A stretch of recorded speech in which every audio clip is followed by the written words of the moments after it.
Let me read to you the account of Samuel Johnson meeting His Majesty King George II, and sometime in the 18th century, not sure exactly the date. Here we go. This is Boswell recounting from notes from, he was very careful about collecting notes from other people, including Johnson himself on this, to get it right. Oh, here's a date. In February 1767, there happened one of the most remarkable incidents of Johnson's life, which gratified his monarchical enthusiasm and which he loved to relate with all its circumstances when requested by his friends. This was his being honored by a private conversation with His Majesty in the library at the Queen's house.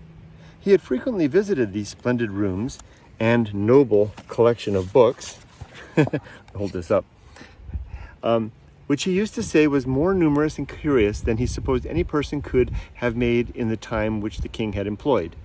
Mr. Barnard, the librarian, took care that he should have every accommodation that could contribute to his ease and convenience while indulging his literary taste in that place, so that he had here, oh, come on boys, let's go, a very agreeable resource at leisure hours.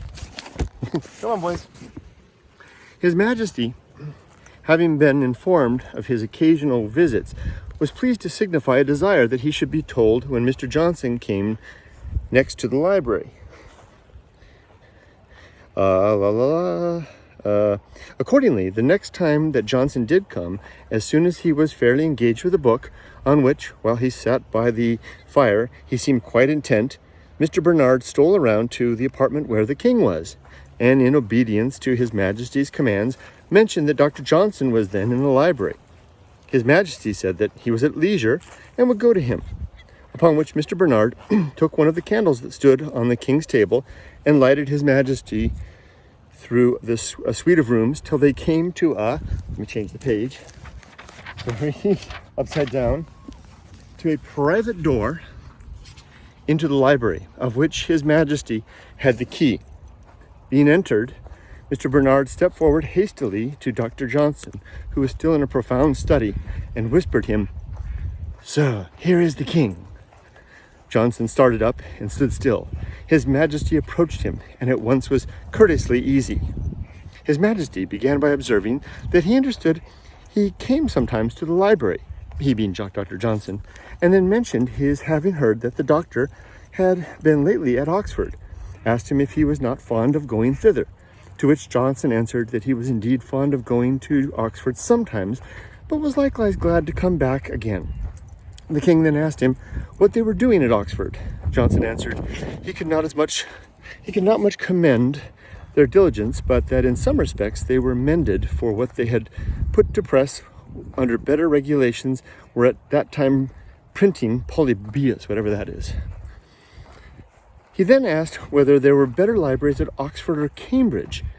He answered he believed that the Bodleian, that's a library, I think, was larger than any they had at Cambridge, at the same time adding, I hope whether we have more books or not than they have at Cambridge, we shall make as good a use of them as they do. Being asked whether All Souls or Christ Church Library was the largest, he answered, All Souls Library is the largest. We have, except the Bodleian. Aye, said the king, that is the public library. Where am I? I'm wandering.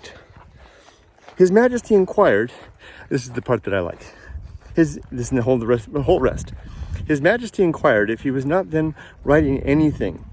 He answered he was not, for he had pretty well told the world what he knew, and must now read to acquire more knowledge. The king, as it should seem, with a view to urge him to rely on his own stores as an original writer, and to continue his labors, then said, I do not think you borrow much from anybody. Johnson said, he thought he had already done his part as a writer. This is a part of life when Johnson's kind of giving up writing as a writer. I should have thought so too, said the king, if you had not written so well.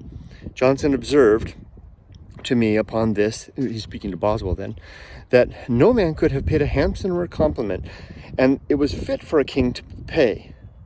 It was decisive. So he's very pleased with the with the king's compliment that he said, "I should have thought so too if you had not written so well." So the king says, "I would have thought your career would have been over, but you write so well, you should ought to keep it up." When asked by another friend at Sir Joshua Reynolds whether he made any reply to this high compliment, he answered, "No, sir. When the king had said it, it was to be. It was not for me to bandy civilities with my sovereign."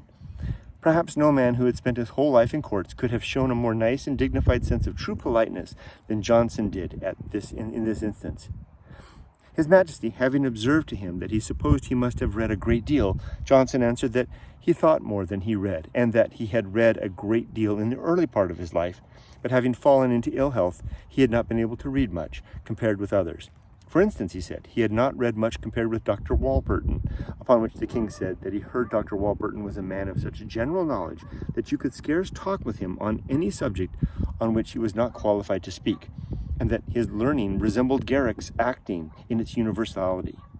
His Majesty then talked of the controversy between Warburton and Lowth, which he seemed to have read. This is a controversy regarding the book of Job in the Bible, and asked Johnson what he thought of it.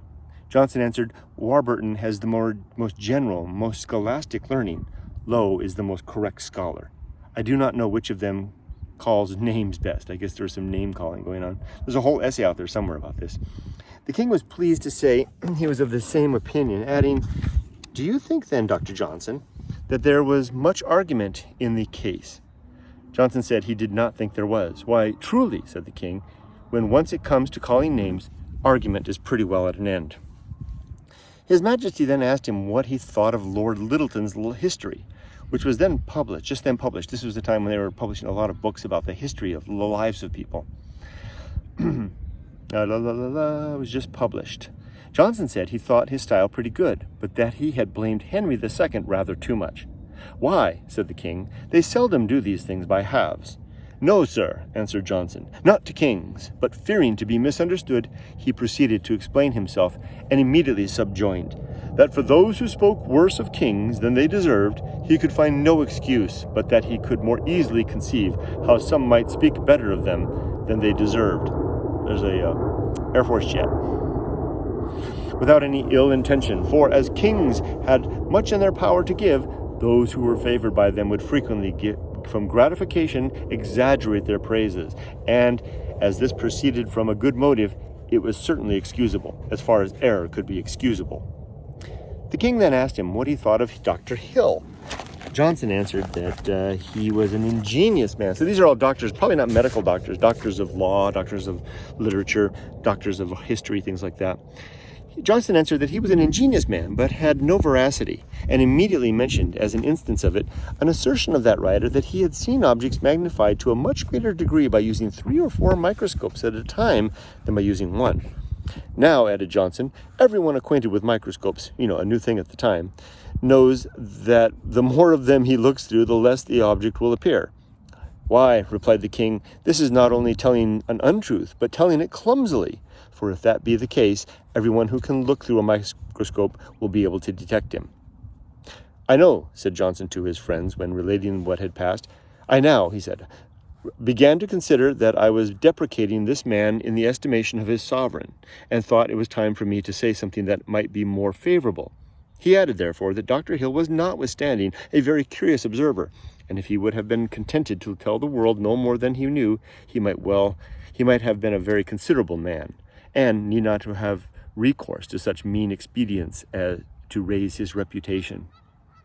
The king then talked of literary journals, mentioned particularly the journal des Savants, and asked Johnson if it was done well. Johnson said it was formerly very well done, and gave some account of the persons who began it, and carried it on for some years, enlarging at the same time on the nature of and use of such works. The king asked him if it was well done now. Johnson answered that he had no reason to think it was. That the king then asked him if there were any other literary journals published in this kingdom, except the monthly and critical reviews, and on being answered that there were no other, his Majesty asked which of them was the best. Johnson answered that the monthly review was done with most care, the critical upon the best principles, adding that the authors of the monthly review were enemies of the church, to the church. This, the king said, he was sorry to hear. Being the head of the Anglican Church, of course, he would be sorry to hear. Almost done. The conversation next turned on the philosophical transactions, apparently a journal or a document of some sort. When Johnson observed that they had now a better method of arranging their material than formerly, "Aye," said the king, "they are obliged to Dr. Johnson for that." I don't know what he's referring to there. Maybe the dictionary? For his Majesty had heard and remembered the circumstance which Johnson himself had forgot. His Majesty expressed a desire to have the literary biography of this country ably executed and proposed to Dr. Johnson to undertake it. Johnson signified his readiness to comply with his Majesty's wishes. During the whole of this interview, Johnson talked to his Majesty with profound respect, but still in his firm, manly manner, with a sonorous voice, and never in that subdued tone which is commonly used at the levee and in the drawing room. Apparently levee is the tone you would have at the king when he just wakes up and you're attending to him at his bedside. That's it. There's more. It goes on and on, but I think you get the general feel for the interview, apparently the one and only interview that Dr. Johnson had with George II. Apparently quite a gentlemanly man, in a gentleman's time. All right, take care. Ready, boys? Let's keep on going. Here we go.